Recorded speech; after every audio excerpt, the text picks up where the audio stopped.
start by saying that historic graveyards are full of life. These stone libraries brim with stories that connect us to people, places, and times past.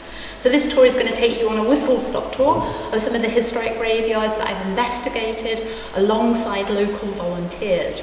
Now, my aim for this talk, for the golden anniversary of the Lead Mining Museum, is to inspire you to mine the treasures on your own doorstep and to share what you discover in your local graveyards with me, with your neighbours, and with others beyond. A local community's interest in their local graveyard can bring it back to life. But graveyards also give back to local communities, strengthening ties of belonging and building friendships. Next slide, please. So I offer my sincere thanks for this golden opportunity to visit One Lock Head, to meet its people, and to explore its graveyards. I honestly believe that every local graveyard is valuable and interesting and will provide opportunities for new discoveries and experiences. And I've been thrilled to discover 3 new-to-me graveyards. You're very lucky to have 3 graveyards to investigate. Meadowfoot Burial Ground, Sanker Churchyard, and the burials on Lowther Hill. So Meadowfoot Burial Ground opened in 1751, and it lies roughly a mile outside the village. Its first burial was of William Philip Minder, who died at only 10 months old. Before this date, villagers would transport their dead 8 lonely miles along the Croffin Road to Sanker Churchyard, which is the parish within which One Lock Head is located. Next slide, please. So I wonder, given that the earliest One Lock burials are to be found at Sanker, I wonder if any of these old gravestones commemorate One Lock Head folk. Now, mortcloths were used to cover coffins. Initially, these were rented from the Sanker Kirk Session, who used the fees to support the poor. But in 1735, One Lock Head decided to purchase its own mortcloth. Now, the Sanker Kirk Session complained bitterly to the presbytery and asked that the new cloth be handed over to them. One Lock Head protested, and the matter was resolved with an agreement that they wouldn't hire out their new mortcloth to anybody else in the Sanker parish other than to miners, and that the fees raised would only be used to support the poor in One Lock Head. A short example of a very positive act by the local community to look after its living and its dead. Next slide, please. So as I live in East Lothian, to prepare for this talk, I looked at the wealth of information that was available online. My most exciting discovery was of a graveyard where no visible trace survives on the ground today, since it was built over when the Lowther Hill radar station was created. On December the 1st, 1949, a workman involved in the construction of the radar station presented the Dumfriesshire and Galloway Natural History and Antiquarian Society with a small inscribed piece of stone. The workman had found this alongside a skull whilst preparing the building's foundations, and that's the one at the top left, dated 1767. He noted that 15 similarly inscribed stones had also been found. Almost a year later, another worker brought in another carved stone to show the society. That's the one at the top right, dated 1756. Now, both stones have initials alongside the date and are of a fairly soft material that might be cut with a pocket knife, and are of a stone type readily available on the mountain top. An article published in 1876 describes burial on Lowther Hill as follows. On its summit, the counties of Lanark and Dumfries meet, as also 3 lairds' lands, and here it was the custom up to 50 years ago to bury suicides. Any more solitary and out-of-the-world place could hardly be conceived. The bodies were brought from great distances all around, and in accordance with the dark superstitions of the time, the unblessed corpse was treated with curious indignity. No grave clothes, no striking of the pitiful limbs. The body was thrust within the coffin it was found, in the clothes it was found in, into a rude box, not even shaped like a coffin. It goes on to note, then a shallow hole was dug, and the long uncouth box pushed in, the cart and harness let to rot as accursed. In 1979, 2 members of the Dumfriesshire and Galloway Natural History and Antiquarian Society wrote about these suicide burials, noting that the letter A was typically used as an initial for a woman's name rather than a man's in this area. They hope that their article might prompt people to bring the society more of the carved stones, which were known to have ended up in people's gardens or in cottages. I think it'd be a fantastic project today if we could work out the identities of the deceased from these initials, and also to find out whether any more stones were forthcoming and recovered from people's properties nearby. Now, burials like the ones on Lowther Hill can remind us how life has changed for the better, but they also show how burial and commemoration can be caught up within local folklore and legend. Now, limited time means that I can only encourage you today to go into the One Lock Mining Museum to learn about the ghostly tale of Jenny Miller, whose solitary mountainside death was marked by a cairn. Next slide, please.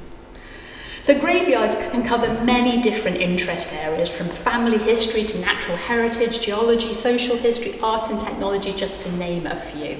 Now, I want to give a shout out for my own particular interest in historic graveyards, understanding how burial and commemoration was managed and has changed over time. Evidence for this can take some surprising forms. At Old Carlton Burial Ground in Edinburgh, records reveal that Mrs. Sutherland was reunited in the grave with her leg, which had been amputated 23 years earlier. In the same graveyard, the Reverend Miller's gravestone inscription tells us a lot about how attitudes to burial have changed. It wasn't until the introduction of cemeteries in the UK from the late 1820s onwards that people could buy the right of burial in perpetuity. Before this, churchyard graves might be reused if there was a need for more burial space. But at Old Carlton, which was privately owned by a trades incorporation, people could pay an annual fee to keep the grave for their own exclusive use. Now, the Reverend Miller left a bursary for a university student to pay the annual fee on his grave on an ongoing basis. But he also had a backup plan whereby the treasurer of the Edinburgh Orphan Hospital would pay the fee if the student forgot. This deal is quite literally set out in stone for all to see on his gravestone. So desperate was the Reverend Miller to be laid to rest for all eternity. Now, the large number of low stones found at Dunfermline Abbey churchyard, which you can see at the top right, is highly unusual. This is because the graveyard's managers placed a strict ban on tall gravestones, which lasted for nearly 100 years. Low stones, they argued, made it far easier to carry coffins to graves. Now, the Scots-Canadian doctor and sculptor Robert Tate Mackenzie created the artwork known as the Call as a tribute to the Scottish soldiers who'd been killed in World War I. He wished his heart to be buried in front of the Call, which was erected in Princes Street Gardens in Edinburgh. But Edinburgh Council refused this, and so instead his heart was buried nearby in St Cuthbert's churchyard. Now, I can't promise you'll find such dramatic stories in your own graveyard, but I think this theme will give you an insight into an area of civic care and management which we tend to overlook today, even though sadly, at some point, we're all going to need to experience this. Next slide, please. Graveyards are fantastically rich sources of community history when research aims to tell people today about the lives of those buried there.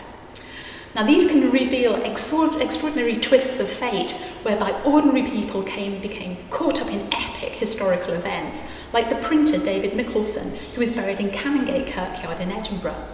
Seeking opportunities abroad, David emigrated to Boston, Massachusetts. In 1770, he witnessed British soldiers killing 5 civilians who were demonstrating against British rule, an event known as the Boston Massacre. David gave evidence at the soldiers' trial, where a young lawyer called John Adams defended them. Adams later became the second president of the United States of America. You might find lives where truth appears stranger than fiction, as in the case of Peter Williamson, who lies in an unmarked grave in Carlton Old Burial Ground in Edinburgh. According to his autobiography, aged 8, Peter was kidnapped from the quayside in Aberdeen and sold into indentured servitude in America. Freed as an adult, Williamson was first captured by the Cherokee and then by the French army before being freed as an exchange prisoner and sent back to Britain. Here, Peter published his memoirs, which he successfully promoted dressed as a Native American. He was banished from his hometown of Aberdeen for suggesting that the town's bailies had been involved in his original kidnapping. But he successfully sued them and used his compensation money to set up Edinburgh's first penny post and street directory. Now, the volunteers that I worked with in Edinburgh were also keen to uncover hidden histories, tales of Scotland's links to the trade in enslaved African people and in women's stories. They liked the idea of storytelling for a modern audience that spoke to current social issues. For International Women's Day a couple of years ago, the Dunfermline Abbey Churchyards Project collaborated with a local women's group who were celebrating the achievements of Dunfermline women in the 21st century. The graveyard volunteers chose to talk about several of the women buried in the Abbey churchyard, including Barbara Stewart, who weathered many trials in her lifetime, including the Scottish Reformation. Barbara was 12 when a party of reformers dragged the altars and effigies out of the abbey into the churchyard and set fire to them.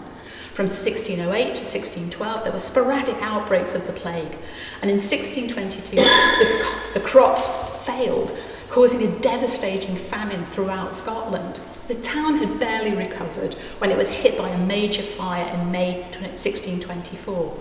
Now, our project was carried out during COVID, and we were all so inspired and comforted by reading about this one woman's amazing resilience. A plaque in the Abbey graveyard reads, 1303 AD. There is a tradition that the mother of Sir William Wallace was buried at this spot, marked by thorn tree. Now, not included was Margaret Stewart's name, and our group wished to right this omission. Now, the Dunfermline Abbey is probably most famous for its royal burials, which includes King Malcolm and St Margaret and Robert the Bruce. But we wanted to include a life at the other end of the spectrum and to tell the tale of Agnes Miller. Agnes was affectionately known as Granny Wallet, and she died at the age of 100 in Dunfermline's poorhouse. She was of impoverished means, but she was well known and well liked within the local community. Next slide, please. Now, I wanted to offer one Lockhead gravestone story today, and I've taken my inspiration from the overseas travel that was mentioned in the Lead to Gold talk, the first of the 50th anniversary talks. Now, my talk story is of Thomas and Grace Hoston, both the offspring of the lead miners. Now, I pieced together their tale using the genealogical research shared online by family historians. Now, the gravestone on the right was erected by Thomas and his two brothers after their father's death in 1846. 6 years later, in 1852, Thomas, his wife Grace, and their 4 children, all under the age of 5, including a newborn baby girl called Agnes, left Wanlockhead to sail off to their new life in Canada. But their boat became frozen in at the southern end of the Georgian Bay in Ontario. The family stayed on board over the winter, and sadly Agnes died. They eventually arrived at the Bruce Mines, Ontario, in the spring of 1854. Next slide, please. After a few years, the family moved to Michigan, the Michigan area of the United States, and Thomas became the superintendent of the C&H mines, a position he held until his death. Their house, which you can see at the top left, was built specially for them, and it was right next to the mining offices. In the 1990s, this building's owners visited Wanlockhead and toured the mining museum. 2 of Thomas's sons, James and Thomas Jr., also enjoyed successful mining careers. Thomas Jr. was one of the owners of Calmet, an Arizona mining company, and James became its vice president. When we think back to the headstones of Grace and Thomas's parents, and then look at their own large granite monument, and then to their children's magnificent mausoleum, we can literally see the change in this family's prosperity overseas. Next slide, please. Now, mining stories have also been the focus of other community groups' storytelling too. At Auchinleck, a heroic act ended in hardship and tragedy. In 1831, aged 15, George Baird, a local farmer's son, was overwhelmed by curiosity, and he went down into a newly created coal pit, where he was overcome by gas. And James Murdoch, aged 25, was the first person to try and rescue him. Both died, and they were buried in the churchyard. James's family was too poor to afford a gravestone. And his death left his widow, Mary, and their 6 children to fend for themselves. Life proved hard, and eventually most of James's family emigrated to America as Mormon handcart pioneers. Without horses, their journey across America was arduous. Sadly, Mary died en route and was buried alongside the wagon train. Now, the Weir family were a Dunfermline coal mining family, and their story begins with hardship but ends with success. We included their tale in a teacher's pack so that school children could learn more about an industry which had played such an important part in their city's history. John Weir Sr. worked when conditions in coal mines were particularly bad. He gave evidence to a government inspector who were looking at how to improve working conditions. He told them that he hadn't worked for the last 8 years because he'd had the black spit, what we now call emphysema. In 1842, a law was passed that banned women and girls and boys under the age of 10 from working underground. John Weir's grandson, who was also called John, started working down the mines when he was 11. As an adult, he helped other miners to get better pay and conditions. Aged 19, he supported the first miners' union in Fife, and he was later elected the union president and then the union secretary. And then he became the treasurer of the Scottish Miners' Federation, which covered the whole of Scotland. As well as his work for mining unions, John Jr. did a lot for the local people of Dunfermline. He was involved in the school board, savings bank, local hospital. He was a justice of the peace for Fife, and he was one of the first Carnegie trustees. Now, the volunteer who researched John Weir Jr. made a very persuasive case that he ought to be as well regarded as Dunfermline's most famous son, Andrew Carnegie, since both were boys from very poor families with very little education who had made a very successful life for themselves, but had also helped to change the lives of others for the better. Next slide, please. So, talking of changing lives for the better, I want to return to my first point, that graveyards give back to local communities as well as needing their support. And I want to quickly describe working with the Grave Notes, members of 2 organisations that support people affected by homelessness, poor mental health and other complex issues. Our project looked at one area of Greyfriars Kirkyard in Edinburgh, known as the Covenanters Prison. Now, the volunteers wanted to look at this area because it's normally kept locked, and we couldn't really find easily very much information about it. So we decided we wanted to tell its story along with accounts of some of the people buried there. And we wanted to do that by creating a new interpretation leaflet. And I brought some copies of this along with me today. Our project began during COVID, and online meetings provided a lifeline to help us feel connected to other people. Our way of working was really sociable, especially when my colleague Claire joined the team. And we did this as an Edinburgh World Heritage project. And we had some really interesting chats with the volunteers about how we felt about Greyfriars Kirkyard, why we valued it, and the difference that we thought it made to our life and to other people's lives. And the Grave Notes told me that they said it felt like a welcoming space for everyone, which sounded different to how they'd experienced the other areas in Edinburgh. And at the end of our project, the volunteers told me that they had really enjoyed joining in. It had made them feel good. They'd enjoyed learning new things, and importantly, they thought that our work together had been truly collaborative. But their words stayed with me, and I'm now working on another project, which is also looking at Greyfriars Kirkyard, and it's about creating a new conservation management plan. So it's thinking about how we can manage this space best going forward. And their ideas about the graveyard being a socially inclusive space is really influencing the approach that I'm taking to that piece of work. Next slide, please. So I want to draw my talk to a close just now with a couple of slides to talk about gravestone carvings. Now, the symbols on gravestones, the gravestones that date from the 17th to the 18th centuries, tend to really capture public interest and their imagination.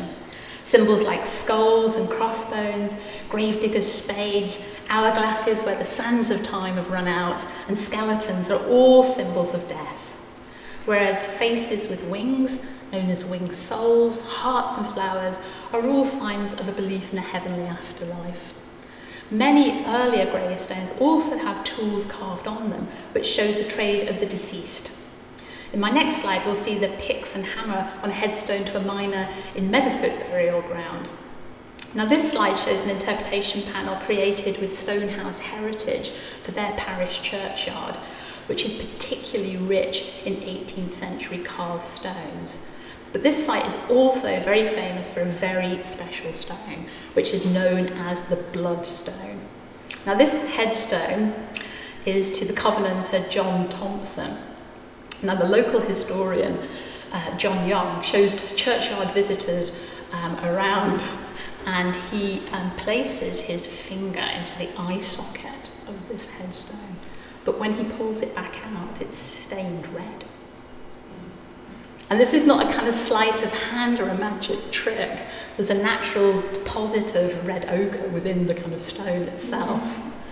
But actually, the promotion of this gravestone to the local community has really captured the local community's interest in the site, and has also been influential as well, I think, in terms of how some of the young people who visit the graveyard behave there.